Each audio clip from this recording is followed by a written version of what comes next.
we're going to die and we're going to leave this life. So we have to ask the questions. How we got here?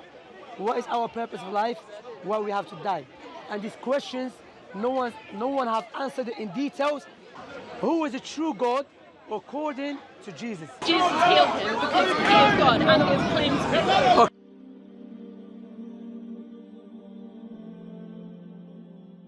Of the people, in order for you and I to know which one is a messenger of the Most High, which one is a fake one. For example, the true messengers of God, they come with the prophecies, they come with the miracles, they come with the same teachings, even though they never met each other. For example, let me just give you an example, quick one. One of the prophecies that Prophet Muhammad mentioned, that he said there will come a time, or he mentioned about some type of people, a person who make up a lie in the morning, okay? In the same morning, his lies will reach far east, far west. Prophet Muhammad existed 1,400 years ago. That was impossible to happen. For someone to make up a lie, and his lie will reach far east, far west in the same morning. You know, because back in those days, to travel from London to Cardiff would take us 3 days, let alone for my lie, okay? Now, can we verify this speech of Prophet Muhammad if it's true or not? Yes. Now in our time, make up a lie, put it on Instagram, Snapchat, Facebook, Twitter, will go everywhere. So how man that lived 1,400 years ago prophesizing about something that we can observe? Do you know why? Because he said the knowledge that he has is from the Creator, and that we are here for a purpose, and that this life is a test, and one day we're going to die and we'll return to our Creator to judge us according to our actions. You know, if have you been to Morocco? No. Okay, if you go to Morocco, what would you do first before going there? Check which currency they use. You're gonna check that. Basically, you're gonna do your homework. You're gonna check if it's a safe country, currency they use. So you will not say, when I get there, I'll come to know. No, you do your homework. Likewise, we're going to die and we're going to leave this life. So we have to ask the questions. How we got here? What is our purpose of life? Why we have to die? And these questions, no one have answered it in details, like the prophets and messengers, especially in the Quran. Prophet Muhammad, because he came with the last teaching, he explained to us how we got here, what is our purpose of life, why we have to die. Have you asked these questions to yourself before? Yeah. Of course, no doubt. You know why you have to ask this question? Because you have something called, in Arabic we call it al-fitra. Fitra means natural inclination. Naturally, you start asking about the big questions. Okay, why I'm here? What is my purpose? Am I just here to eat and drink and go clubbing and smoke, or I'm here for greater wisdom? So when these questions come to you, because you have something called natural inclination, likewise you sound reasoning. But those questions, as I've said, science cannot answer it. Where is in the Quran? The Quran says, we have created you. One of the reasons, the wisdom behind it, for purpose of to worship the Creator. Likewise, as a test. Likewise, for the Creator to implement His names and attributes. Attributes of mercy, of love, of anger, of justice, of wisdom, of highness, you know? Likewise, to recognize one another. Is that clear what I said so far? You know? Let me give you an example. By the way, firstly, before I give you an example, do you believe there is a Creator? Yeah. Okay. So now, if I give you £2 million as a gift, I say, you know what? I'm having a nice conversation with you. I'm a billionaire. Don't worry, don't ask me why. I'm a billionaire. I have too much money. I just want to give it away. Yeah. I will give you £2 million as a gift. What would you say to me at least? Thank you very much. Would you remember me all the time? Well, of course, £2 million. Yeah. You know, you're going to have a nice car. You're going to remember Shamsi. Nice house, Shamsi. Now, I will give you £2 million on a condition, give me your 2 eyes. No go. You see? Do you know why? Because your eyes is more valuable than £2 million.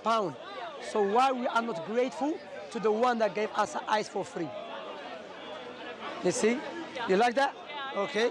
Now that's what is Islam based upon. Islam based upon the 2 testimony that I should worship, should be grateful, should be thankful to my Creator. The second question I will ask you, if you want to buy a gift to someone that you love, for example, your mother, your father, would you buy a gift that you love or your mother love? Your mother love. Likewise, if you want to worship the Creator, we should worship Him the way He loves. not the way we love, because the way he loves is objective. The way we love is subjective. That's why he sent Jesus, Moses, Abraham, Noah, Jacob, Ishmael, Isaac, Daniel, Jeremiah. The last of them is the Prophet Muhammad to teach us about our purpose of life. When you look at the teaching of Prophet Muhammad, you can see clearly this man must be the messenger of the Most High. I'll give you another prophecy. He said, Prophet Muhammad said, there will come a time when the interest, you know interest? Usually interest, yeah? Will become widespread. Even if you are not involved directly, will affect you. Even if you are not involved directly with interest, will affect you. And this is what's happening in our time. Lots of us, 2009, credit crunch. The reason because of interest affects everyone. How men that lived 1,400 years ago knew about something that we can observe and we can see right now. Because for you and I to know, this man must be a messenger of the Creator. And if he's a messenger of the Creator, it's better for you and I to follow him. Otherwise, we'll be the losers. Is that clear? You see? So, I can give you another one. Why Islam is the truth. Why Islam is the truth? Because Islam goes in line with our universal knowledge. Our common sense. You know what is universal knowledge? Universal knowledge, naturally you know that you should worship one God. There's one Creator. Naturally you know that for something to come into existence must have a Creator. Naturally you know that oppression is wrong, you see.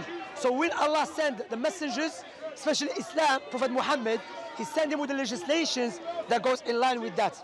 Worship one God, believe all the prophets and messengers, Moses, Abraham, Noah, Jacob, Isaac, all of them. Because all of them came to call us to worship one God.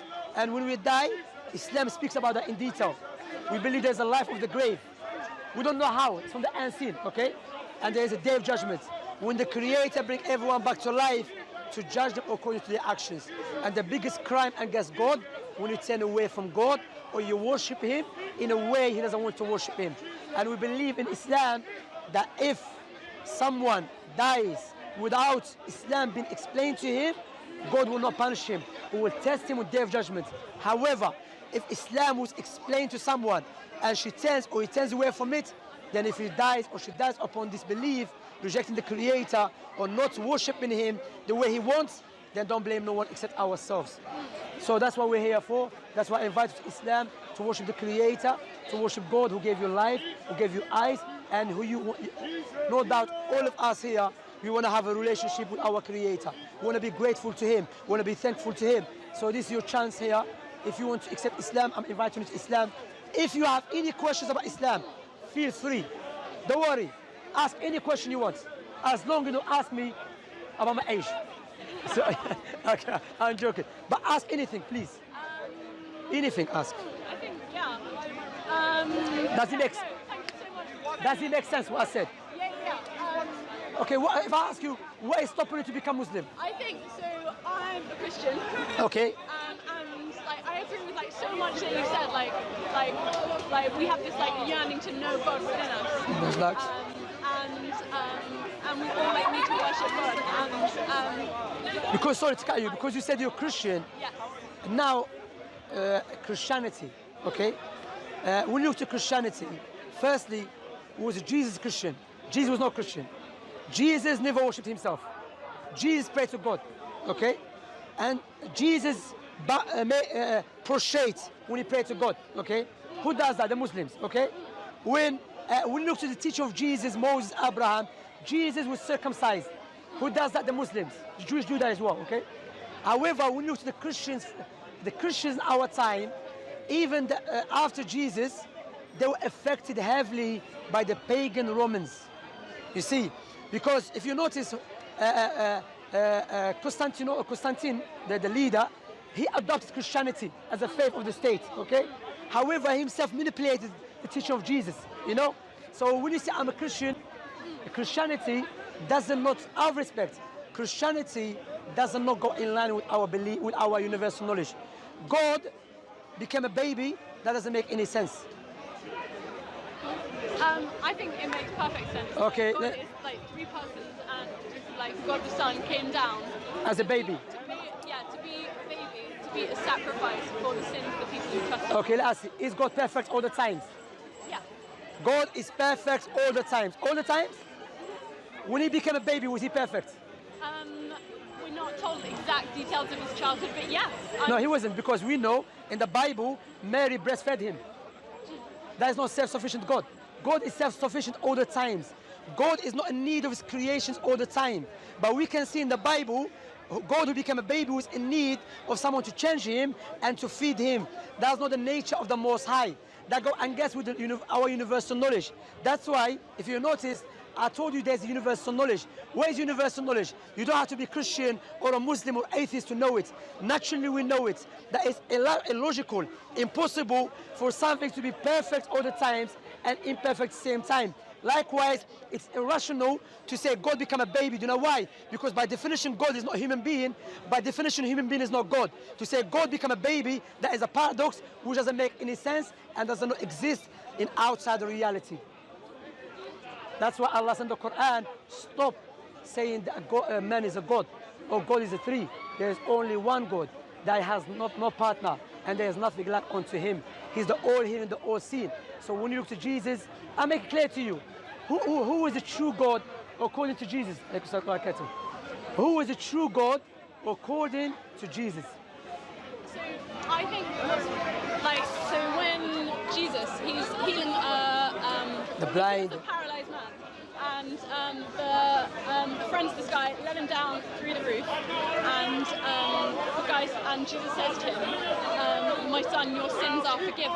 And then the people around him say, no one can forgive sins except God alone. Yeah. And Jesus says, yeah, you're right, no one can forgive sins except God alone.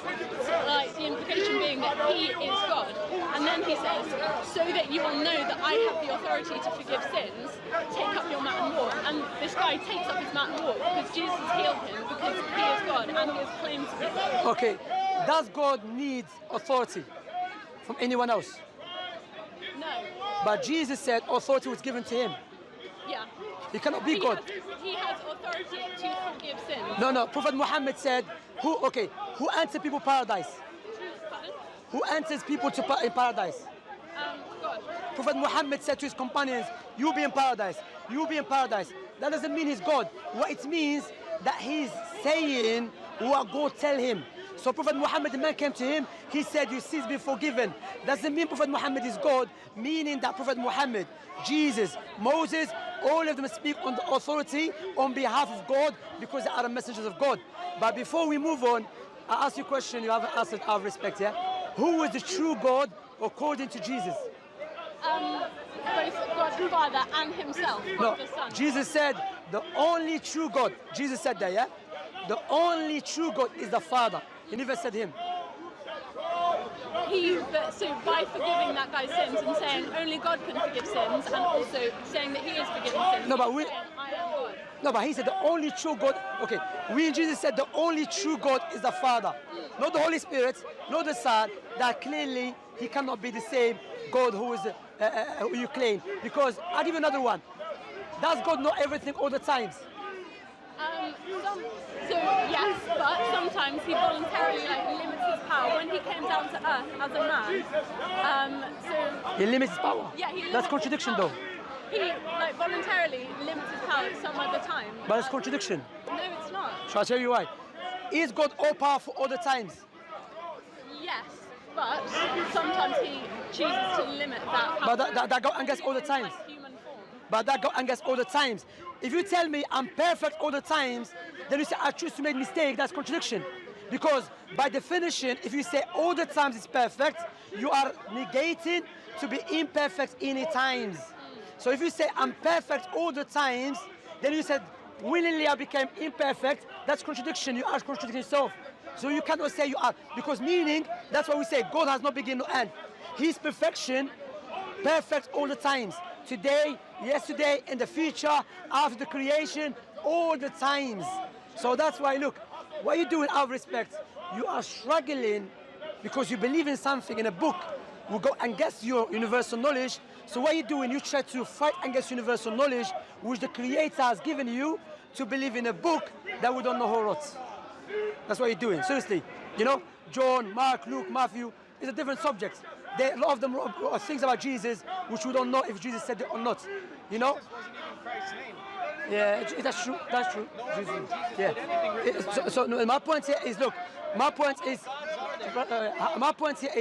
that there is, when you look to Jesus' teaching, Moses, Abraham, Noah, Jacob, all of them called to worship one God. Never Moses or Abraham or Jacob or Daniel said believe there's three God, three in one. None of them said that. They all believed in Yahweh. Daniel. Sorry, yeah? In Yahweh, right? I'm coming, yeah? 1 second, you're here. So do you understand that?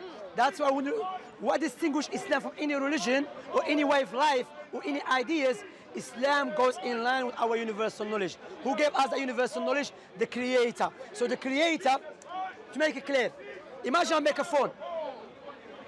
Or no one made a phone before me. And you find the phone. And I say, I made it. You say, okay, Shamsi, you made it? I say, yeah. I say, take the menu and you follow it. When you take the menu, the guideline, clearly the guideline doesn't go in line with the phone. You're going to come back to me and say, Shamsi, you haven't made it. Then you come to Muhammad. And Muhammad gives you guideline which go in line with the phone. You know, think, hold a minute. He made it. You see, when you look at the teaching of Islam, it goes in line with our universal knowledge. But when you look to the other books which claim to be from God, doesn't not go in line with our universal knowledge. Go against it. But God is the most wise. He will not create you with something, then send something go clear against it. Rather, He will create something like a Wi-Fi and a router. Connect. You see? Do you agree with that? You see? Islam, universal knowledge, goes in line with the Quran. God is perfect, chose prophets and messengers, He sent them. No God became a baby and so on. I have a question that nobody can No, I spoke to you before. No, we're not interested. Yeah. What do you think was said so far? I think there's a lot of smart stuff in there, but Just think about it. Try to think about it, study it, read it, because you know all the prophets and messengers. Let me give you one example. That Prophet Muhammad, he was not anti-Christ. Shall I prove that to you? Prophet Muhammad was in Medina. Medina is a place where he migrated. Yeah, he was defending Jesus, even though he was not getting nothing from it.